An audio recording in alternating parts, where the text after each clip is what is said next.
Um, First and foremost, go back, watch that video I sent you called How to Hold the Guitar.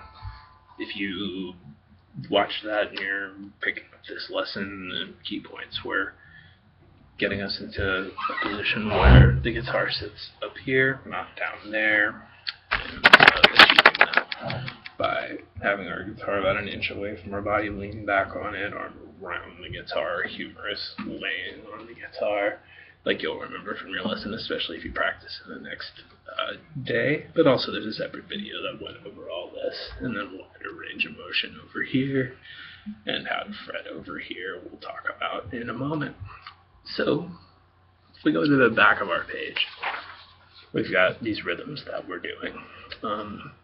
Going back to and we discussed kind of our order for working on things, which is going to be breaking into tiny sections, finish as you go. When you're in that memorization headspace, learning the dance steps, you can pretend rhythm doesn't exist. The point is to be really hyper-consciously focused on what you're doing rather than guessing. And that'll make it take less time, but it will all still take a long time and be difficult and so forth. So we got this chord on the front of the page called E minor. Looks like this. Reminder on how to do that. You just start at the 6th string at the bottom. Just be like, okay, nothing, 2nd fret, bunch of zeros. Cool. Reminder how to check if you're doing it correctly is pick through one note at a time and try to make yourself do it with your pick. If you saw me do it with my hand during the lesson, it was because I was holding a pencil. Also, but yeah, so we can pick single notes with our pick, and even if that's the only context you try it in this week, there's how to check what's going on. There's 2 reasons the note won't ring out. I'm not pushing down hard enough. Some other part of my hand is touching that string, which seems to be either your palm or the natural one is, oops, I'm on one string too many. So we're going for coming straight in at the strings. What we did today was I'm going to grab this with a C shape, and that's going to get me more out in front of the instrument. So not my arm is all up here, which then my hand disappears behind the instrument, but exactly as you're holding it right now in your lesson. And we had the tennis ball, baseball between your arm, and that's for exactly playing down in this part of the fretboard where we're going to be. So there you go, leaning against your body should be a significant amount of the anchoring feeling. Great. So hey, rhythm 1 is all down strums. Ideally, you play your E minor chord. If your hand gets tired to where it's distracting, you could just hit the open strings. It won't sound as good. So now we're going to work on strumming down. It's that larger range of motion than we anticipate. The guitar looks like it goes. But it goes. Cool. So before we try all that, we're just going, I'm strumming down, trying to graze all the strings with the same amount of velocity, just the tip of the pick hitting all strings like drummed out harp.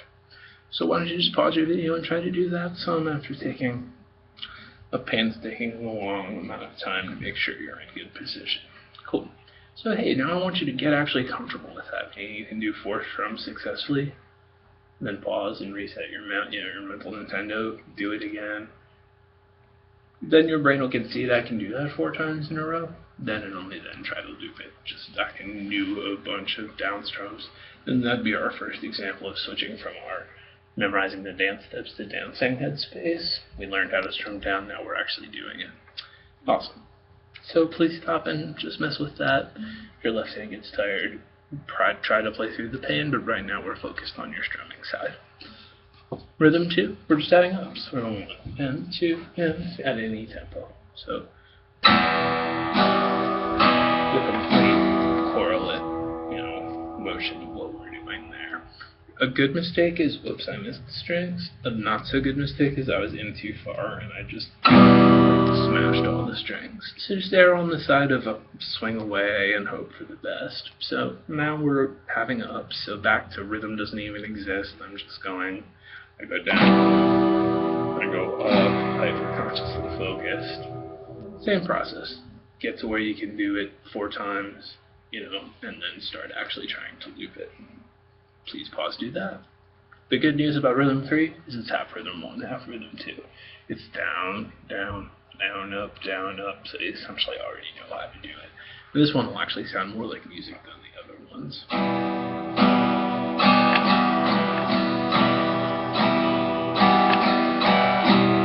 Still implied, same process. Do it once, pause, do it once, pause, and then start doing what I just was.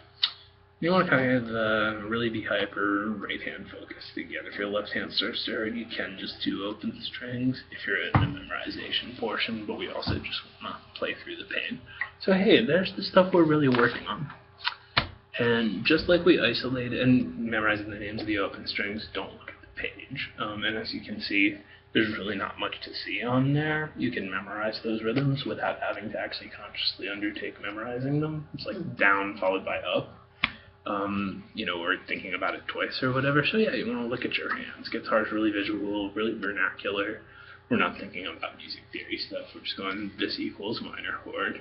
Look, oh yeah, it sounds dark. I know how to do it. So hey, our only left hand chest is to A minor, which is going to feel like these two fingers scooch, and my first finger does something. You can look at it on the page. It's like open, open, those same two fingers in the same configuration, and then one. Sometimes this ones can look like some random hash mark, but yeah, that is the numeral 1, and then 0. So there we are. That's how it's gonna sound. Cool. If you've read in a chord book that you're supposed to just hit 5 strings on that chord, let's just put a pin in that. For now, our priority is going to be decisive strumming, getting used to that wider range of motion, and it'll totally sound fine to hit all 6 strings playing this chord. And if you didn't have the stuff I was just talking about, like, doesn't matter, pretend I didn't say it. So, now, having gotten good at the right hand elements, you're going to have a really boring 10-15 minutes of going, I do this, going back and forth, showing yourself how to change between shapes, and just go for it, like hustle in sports. Just like, okay, I don't care if I tear the guitar in half, after you kind of go over it a couple times. A hint for, if you find yourself needing to go these two, then this, you can trick yourself into doing it all at once by making yourself go this, then these two, given you already have been doing the switch a little bit at this point. But also you just decisively between those two shapes and find out you're probably good at this. Awesome. So then back to our rhythms on the back of the page. Just be like rhythm 1. Switch. Or.